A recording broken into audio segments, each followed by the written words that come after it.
cordial saludo, compañeros.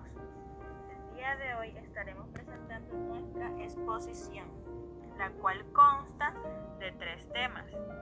El primero, la historia de Abraham y Sara. El segundo, las etapas de la salvación. Y el tercero, la parábola de la oveja perdida. Nuestro grupo está conformado por María Suárez, Catalina Monterrosa, Lilibet Zambrano, María Ávila y Dayana Flores.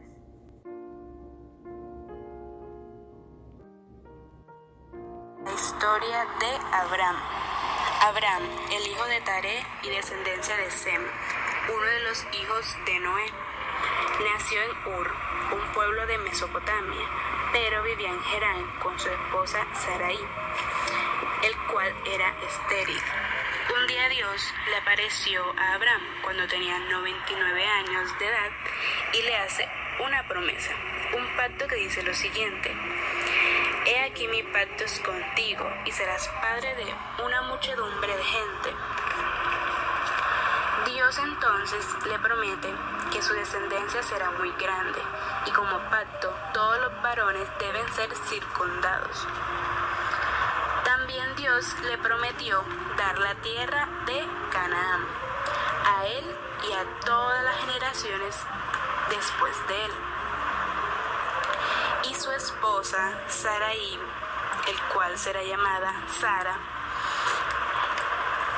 serán ambos bendecidos con un hijo, donde tendrán muchos descendientes dirigiendo naciones, y algunos de estos también van a ser reyes. La historia de Sara comienza a ser escrita alrededor de 2000 años antes de Cristo, cuando se casa con Abraham. En capítulo 11 de Génesis, versículo 30, estuvo al lado de su marido en todas las situaciones, fue su brazo derecho y compartió no tan solo sus desafíos y dolores, sino también sus sueños y bendiciones. Exteriormente, era una mujer bonita, que despertaba pasiones incluso en gobernantes, pero interiormente sufría de esterilidad, que le impedía tener una vida plena. Después de todo, la mujer que no podía quedar embarazada en aquella época era rechazada por la sociedad. Luego de ser presentada como la mujer de Abraham, Sara es descrita como una mujer estéril en el capítulo 16 de Génesis, versículo 1. Su condición en ese tiempo era vergonzosa. Es nuevamente fuerte. Y mujer de Abraham no le daba hijos. En todo momento su humillación fue expuesta. Pero, según el relato bíblico, nos remitimos al capítulo 17, versículo 15, cuando Dios le cambia el nombre de Sara, que se llamaba Sarai, a Sara. Y dice: y la bendeciré y también le daré de ella hijos. Sí, la bendeciré, y vendrá a ser madre de las naciones, de ella y de pueblos vendrán de ellas. Y cuando no existía ninguna luz al final del túnel, cuando la esperanza ya estaba dormida, he aquí que Sara da a luz a Isaac. Esto en Génesis 21, del al 2. Muchas veces Sara desobedeció a Dios, pero cuando ella decidió seguirlo y entregarse a él, obtuvo su perdón y misericordia, y comenzó a escribir una nueva historia, con un nuevo nombre, una nueva identidad, y como hija, se volvió también heredera de sus promesas, cumplió el mandato que Dios había puesto en ella, y también fue una gran madre de naciones, madre de reyes.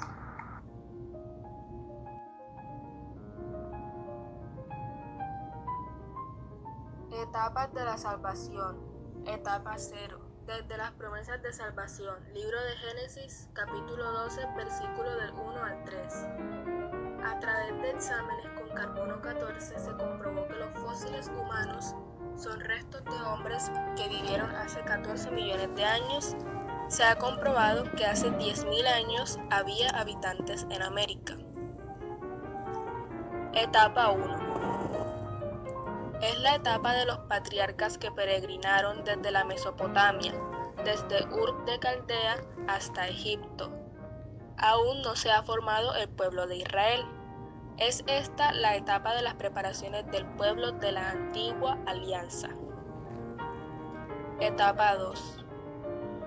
Formación del pueblo de Israel, esclavitud en Egipto, travesía por el desierto y la alianza de Sinaí. Aquí nace el pueblo de Dios como pertenencia exclusiva del Señor. Yo, Yahvé, seré tu Dios, tú, Israel, serás mi pueblo. No tendrás otro Dios fuera de mí. Esas fueron sus palabras. A partir del Éxodo hay un mediador, que es Moisés, imagen y tipo de Cristo, único mediador entre Dios y los hombres y único guía de la humanidad. Etapa 3. Bajo la dirección de Josué y de los jueces, Israel logra apoderarse de la tierra de Canaán, la tierra que el Señor había prometido a los patriarcas, pero permanece desorganizado y dividido a causa de las luchas al interior de las 12 tribus. Etapa 4. Los profetas. En el pueblo de Israel surgieron muchos profetas, unos auténticos y otros falsos. A los falsos se les reconocía como tales por sus intentos de introducir el culto idolátrico en el pueblo. La ley los castigaba con la pena de muerte cuando asumían el papel verdadero de mensajeros de Dios sin serlo. Entre los verdaderos profetas había algunos que solo anunciaban las revelaciones divinas, sin escribirlas, como Elías y Eliseo. Otros que escribían lo que anunciaban o denunciaban. Sobresalen los profetas mayores, Isaías, Jeremías, Ezequiel, Daniel y los 12 profetas menores. Israel, que era un pueblo monoteísta de cultura semita, educado por la palabra de Dios, tiene que enfrentarse a la invasión de la cultura griega en el siglo III a.C., lo cual causa una verdadera revolución cultural. Fue Alejandro Macedonia, el fundador de Alejandría en Egipto y el conquistador de los grandes imperios del lejano oriente, quien hacia el año 330 anexó el territorio de Israel al imperio grecorromano. Etapa 5. Los sacerdotes. El sacerdote surge con Israel como una institución querida por Yahvé. Moisés eligió a su hermano Aarón y los hijos de este como representantes oficiales en lo referente al culto de Yahvé. El sacerdocio pasará luego a la tribu de Leví, de las que surgen los levitas y sumos sacerdotes, imagen y tipo de Cristo sumo y eterno sacerdote. Etapa 6. Los reyes. Israel se organiza como una nación a imagen de las demás naciones, con gobierno monárquico. Pero el rey en Israel es signo visible de la presencia de Yahvé en medio del pueblo y a la vez imagen y tipo de Mesías que habrá de venir como rey universal. La unidad del pueblo se consolida durante los reinados de Saúl, David y Salomón. Muerto Salomón, el pueblo se divide en 2 reinos, el norte al reino de Israel con su capital Samaria y al sur el reino de Judá con su capital Jerusalén.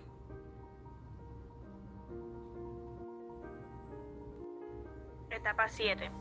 El exilio. El año 722 a.C., el reino de Samaria es invadido por el rey de Nínive. Los habitantes de Samaria son deportados a Nínive, aniquilando el reino de Samaria. 2 siglos más tarde, en el año 587, Jerusalén también es invadida por el imperio de Babilonia. La ciudad santa, Jerusalén, es arrasada y la mayor parte de su población masacrada. Los sobrevivientes son llevados al desierto en Babilonia, en donde por más de 70 años se encuentran lejos de la ciudad santa, sin templos, sin sacrificios y sin las sagradas escrituras. Es el exilio, pero Dios salva a su pueblo. Suscita un liberador llamado Ciro, el rey de Persia, quien hace posible el retorno del pueblo a Jerusalén, la construcción y reconstrucción de la nación y del templo. Etapa número 8. Eva, Sara, Rebeca, Ruth, Isabel, María.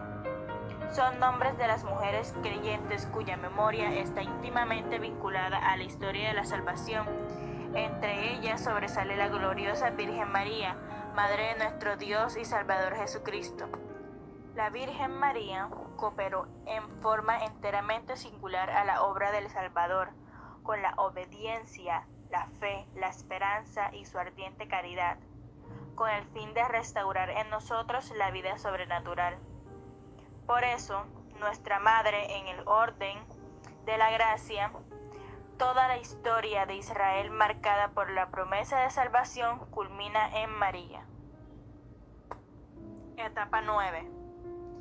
En el Antiguo Testamento, los grandes creyentes desde Abraham, pasando por Moisés hasta el último de los profetas, experimentaron la presencia de Dios como Señor de la historia. Toda la historia del Antiguo Testamento se orienta hacia el Mesías prometido. Todo el Antiguo Testamento, toda la historia de Israel, es preparación y figura de Jesucristo, del nuevo pueblo de Dios. Con Cristo se parte en dos la historia de la humanidad. Por esa razón, Jesucristo es el centro, el Señor y la razón de la historia. Etapa 10. Nuevo Testamento. A partir de la resurrección, Jesús comunica el Espíritu Santo a los apóstoles y constituye la Iglesia, nuevo y definitivo pueblo de Dios. Un periodo privilegiado, el comienzo de la vida de la Iglesia, de las primeras comunidades cristianas, animada por los apóstoles y sus discípulos. Podemos ver esto reflejado en el libro de Hechos, capítulo 11, versículo del 19 al 27. A partir de ese entonces, y hasta la venida del reino glorioso de nuestro Señor Jesucristo, la Iglesia continuará construyéndose mediante la acción, los que por el bautismo, la confirmación y el orden que se ha hecho profetas, sacerdotes, reyes con Cristo. Antes de seguir con el siguiente tema, veremos qué es una parábola. La parábola es un relato o narración breve de la cual se obtiene o se deriva una enseñanza de un tema que no está dicho o especificado de manera clara y detallada. Esta parábola relata que un pastor tenía 100 ovejas y una de ellas se perdió. Así que el pastor dejó las 99 ovejas guardadas y fue tras la que se perdió. Hizo todo lo posible por encontrarla hasta que la halló. Esto lo llenó de gozo, que compartió con sus amigos y vecinos. Lo que nos da a entender esta parábola es lo importante que somos para Dios. Lo que más desea es que siempre estemos con Él siguiendo su camino. Pues el propósito de Jesús es salvar lo que se ha perdido. Se refleja la felicidad que siente cuando nos arrepentimos y volvemos a seguir su sendero. El Señor siempre nos busca para estar a su lado, sin importar los obstáculos que se le presenten.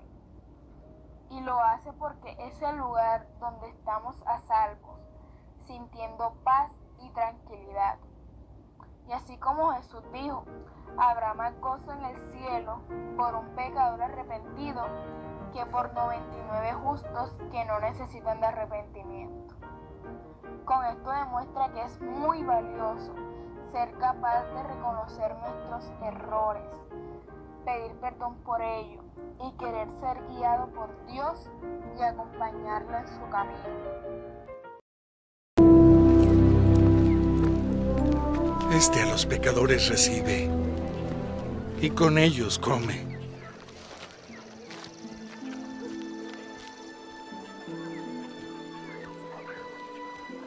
¿Quién de vosotros, si tiene 100 ovejas, y se le pierde una de ellas, no deja las 99 en el desierto y va tras la que se le perdió hasta que la haya?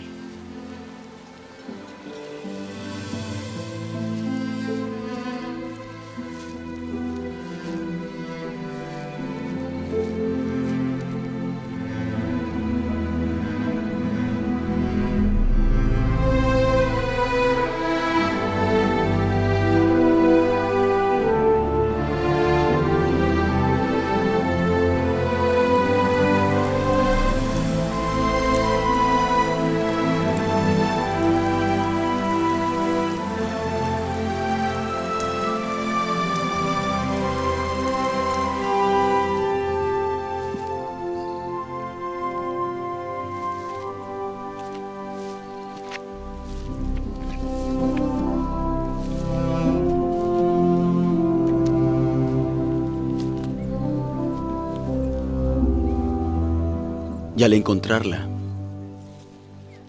la pone sobre sus hombros gozoso. Y cuando llega a casa, reúne a sus amigos y vecinos, diciéndoles: alegraos porque hallé mi oveja que se había perdido. Os digo que habrá más gozo en el cielo por un pecador arrepentido que por 99 justos que no necesitan de arrepentimiento.